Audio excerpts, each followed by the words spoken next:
Un saludo cordial, deseando que Dios te bendiga, que Dios te guarde y te proteja.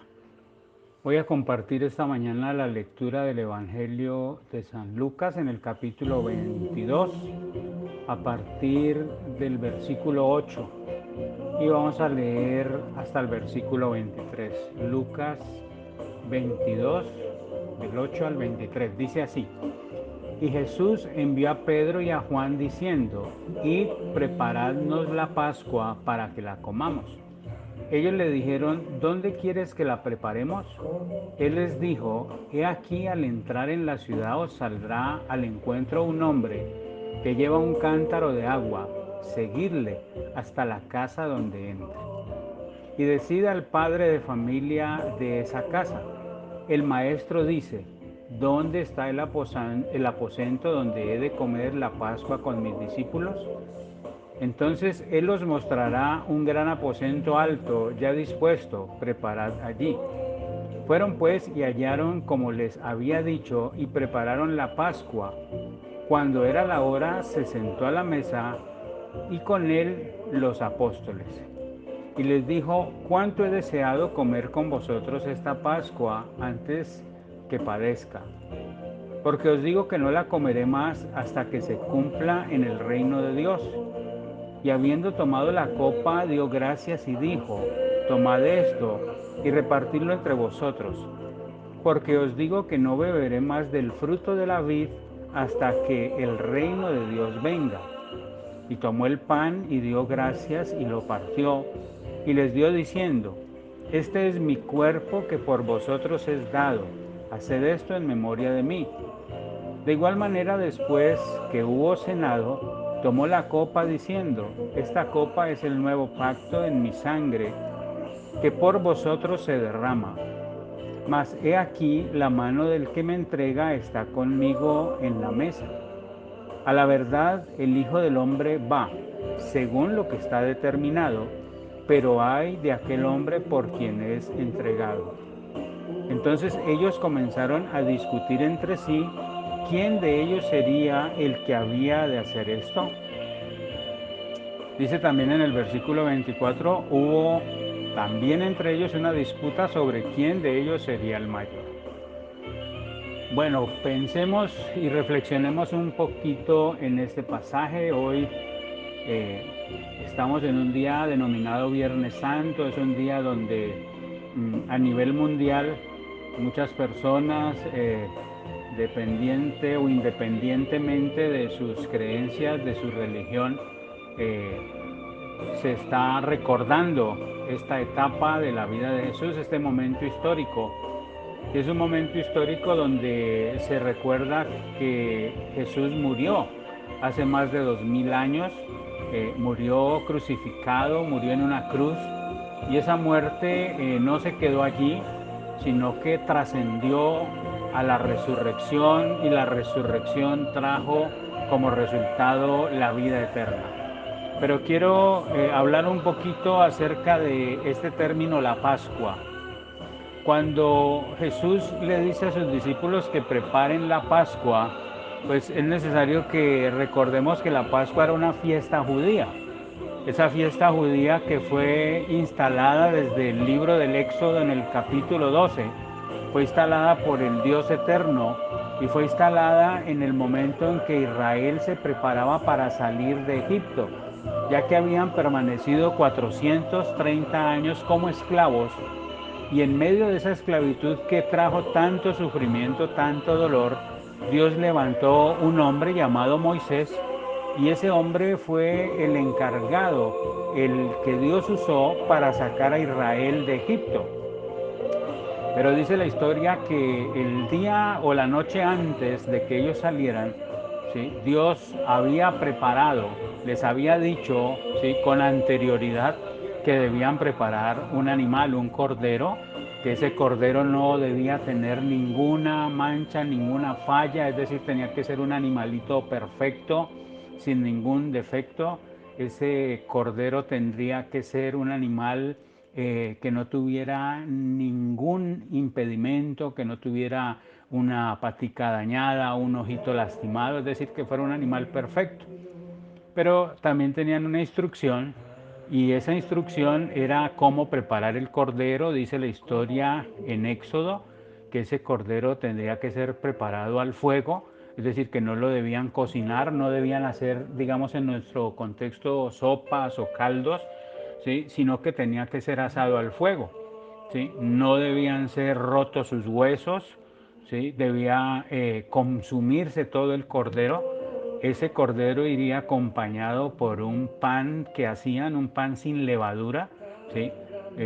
Esa levadura tiene un significado, y es que posteriormente Jesús comparó el pecado con la levadura, ¿sí? La levadura es una sustancia que se le echa al pan y lo que hace es que lo fermenta y lo dilata, lo hace crecer, pero tiene, digamos, un simbolismo referente al pecado. Ese pan era un pan sin levadura, es decir, un pan limpio. También tenían que tener algo que eran unas hierbas amargas, ¿sí? Estaba dentro de esa cena. Y en Éxodo 12 habla de cómo debían comer la Pascua, tenían que tener bien vestidos, su calzado, sus sandalias ajustadas, su cinturón apretado, de estar listos con su bastón a la mano y comerla apresuradamente, porque terminando de comer la Pascua tendrían que salir. Allí nace la fiesta de la Pascua. Esa fiesta de la Pascua Dios dejó determinado que debía practicarse siempre, y que siempre que ellos como pueblo, como nación escogida en primera instancia, como Israel, debían hacer memoria de lo que había sucedido en todos esos años atrás de esclavitud, cómo Dios los liberaba por medio de señales y prodigios y cómo los sacaba de Egipto, ¿sí? Entonces, Pascua significa liberación. Esa fiesta, esa festividad quedó remarcada y practicada año tras año. Y cuando Jesús está allí en la escena bíblica, pues Jesús va a participar de esa fiesta. Jesús va a participar de esa Pascua porque Jesús es judío y va a llevar a cabo la celebración de esa festividad.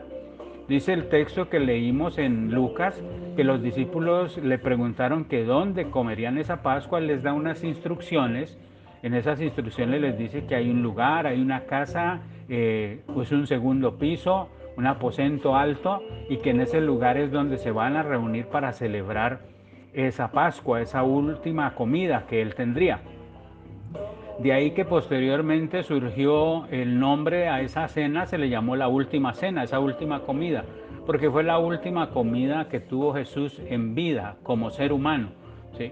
Fue la última vez que compartió con ellos, y por eso el texto dice en el versículo 14 de Lucas 22, cuando era la hora, se sentó a la mesa y con él los apóstoles. En el versículo 15 dice, y les dijo: cuánto he deseado comer con vosotros esta Pascua antes que padezca, es decir, antes que empiece el momento del sufrimiento, el momento en que lo van a tomar preso, el momento en que lo van a golpear, en que lo van a maltratar de palabra, de hecho, lo van a patear, lo van a puñetear, lo van a escupir, ¿sí? Pero él quería celebrar ese momento porque era un momento crucial en la vida de Jesús. Versículo 16 dice: porque os digo que no comeré más hasta que se cumpla en el reino de Dios. Y eso nos enseña que esa es la última comida que él comparte con ellos, llamada la Pascua, que después se convirtió, como dije ahorita, en la cena del Señor, ¿sí? Para los cristianos, para otros es denominada la comunión, ¿sí? En esa cena que celebra Jesús, él advierte que esa Pascua, esa cena no la va a volver a tomar, es decir, sea la última vez, porque la próxima vez que la tome es el momento donde su iglesia, su pueblo, nosotros los creyentes, los hijos de Dios, nos volvamos a reunir con él y volverá a comer esa comida con nosotros. Dice en el versículo 17, habiendo tomado la copa, dio gracias y dijo: tomad esto y repartidlo entre vosotros, porque os digo que no beberé más del fruto de la vid hasta que el reino de Dios venga. Y después dice en el 19, y tomó el pan y dio gracias y lo partió y les dio, diciendo: esto es mi cuerpo que por vosotros es dado, haced esto en memoria de mí. Y aquí hay algo que debemos notar, ¿sí? En la Pascua judía había un cordero, literal, un animal que era asado al fuego, no cocido sino asado. Había hierbas amargas y había pan, ¿sí? En este caso no están comiendo cordero porque ya el simbolismo del cordero ahora se volvió real. Ahora el cordero va a ser Jesús, es decir, Jesús va a ser el sacrificado. Lo que había mostrado en el Éxodo era lo que vendría después, que tendría que morir. ¿Sí? Así como moría en el Antiguo Testamento un animal sin defecto, tendría que morir un hombre perfecto, un hombre sin defecto. Y el único hombre que cumple, que cumplió y que cumplía y que cumplirá esas condiciones es Jesucristo, el Hijo de Dios. No hay ningún defecto en Él. No hay nada que se pueda señalar o acusar en Él porque en Él no fue hallado pecado. No hay hierbas amargas porque esas hierbas amargas que en el Éxodo significaban el momento de tristeza, de amargura, ahora era un momento real vivido allí en la vida de Jesús, un momento de tristeza, de dolor, donde los discípulos sentirían el dolor de ver a su maestro, de ver a su líder espiritual, cómo iba a ser maltratado y cómo iba a ser llevado hasta la muerte. ¿Sí? Hay pan y hay vino, ¿sí? Y ese pan y ese vino adquieren un simbolismo. No es que se conviertan en sangre literal ni se conviertan en un pedazo de carne de Jesús, porque si no estaríamos haciendo una práctica indebida, ¿sí? Sino que son un símbolo y por eso Él manifiesta, ¿sí? Que esta copa es el nuevo pacto, esta copa es algo nuevo, esta copa que voy a compartir con ustedes simboliza que ha finalizado un pacto, ha finalizado el pacto de la ley y empieza un nuevo pacto que se llama el pacto de la gracia, y en ese pacto hay dos elementos fundamentales que son el vino o el jugo de la vid, que lo llama esta versión de la Biblia, y el pan, que simbolizan la sangre y el cuerpo de Jesús. Es decir, el nuevo pacto radica en que todo aquel que acepta a Jesús, que acepta ese sacrificio, que acepta ese nuevo pacto, podrá heredar la vida eterna. Es decir, el viejo pacto de la ley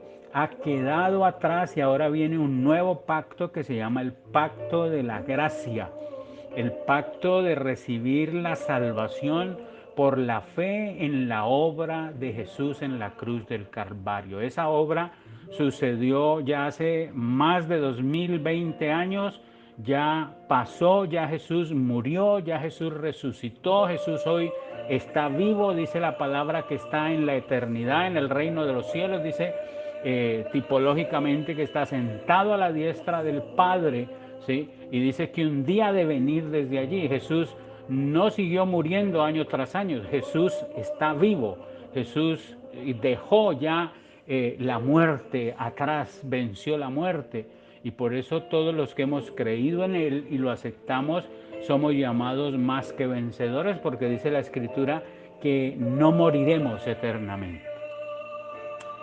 También el texto nos muestra que Jesús anticipa que hay alguien allí entre los 12 que lo va a engañar, que lo va a traicionar, que está sentado a la mesa con él, y eso nos muestra que aunque Jesús escogió a los 12 sabiendo que había alguien que lo iba a entregar, sabiendo que había alguien que lo iba a traicionar, aún así Jesús lo amaba y nos muestra que Jesús nos ama a pesar de nuestros errores, pero es decisión nuestra seguir en nuestros errores, es decisión nuestra seguir en nuestro pensamiento equivocado, o es decisión nuestra cambiar, ¿sí? Judas tenía esa inclinación, esa tendencia a traicionar al maestro y cumplió su cometido. Entonces, la Pascua significa libertad, significa liberación. La Pascua no está solamente representada en un símbolo que es pan y vino. La Pascua está representada en aceptar el sacrificio de Jesús. Cuando participamos de ese pan y de ese vino, lo que estamos haciendo es, como dice la Escritura, recordando lo que sucedió muchos años atrás, y estamos diciendo que estamos de acuerdo con el sacrificio de Jesús en la cruz.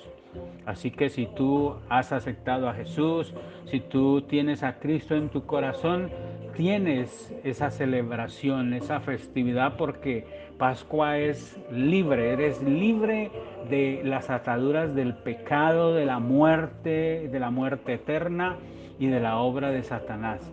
Y por eso cuando celebramos la cena, estamos haciendo memoria de la obra de Jesús en el Calvario. Deseo que Dios te bendiga, deseo que tengas un día, una tarde, una noche llena de bendición y que tu casa, tu hogar y tu familia sea protegida. Deseo y oro para que los que estén enfermos sean sanados, los que están en momentos de angustia tengan paz y que puedas seguir adelante. Recuerda que soy el pastor Carlos Serna desde la ciudad de Cali. Puedes compartir este mensaje con amigos, familiares, conocidos y con quien tú quieras. Y puedes también seguir en la página en YouTube donde están todas estas reflexiones. Bendiciones.